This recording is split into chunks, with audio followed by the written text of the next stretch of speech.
செவ்வாய்க்கிழமை என்றாலே கோடி அற்புதர் பதுவை அந்தோணியாருக்கு ஒப்பு கொடுக்கப்பட்ட நாள்.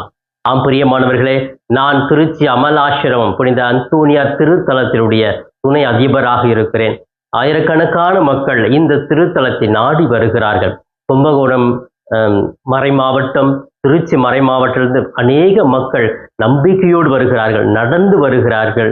இந்த இடத்திலே வந்து நான் சென்றால் எனக்கு எல்லாம் கிடைக்கும் என்று வருகிறார்கள். அந்த அளவுக்கு புனித அந்தோணியார் மக்களை கவர்ந்திருக்கிறார். அவ்வளவு கோடி அற்புதங்களை ஒவ்வொருடைய தனிப்பட்ட வாழ்க்கையில் செய்திருக்கிறார். அதை உணர்ந்த மக்கள் தான் இங்கு நாடி வருகிறார்கள்.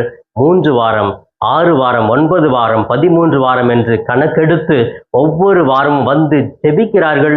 அதை எல்லாமே அவர்கள் பெற்றுக்கொள்ளுகிறார்கள். அதில் ஒரு சிறிய நிகழ்ச்சி கூட நான் உங்களுக்கு பகிர்ந்து கொள்ள ஆசைப்படுகிறேன். சென்ற வாரம் என்னிடத்துல ஒருத்தவங்க வந்து பேசினாங்க. நான்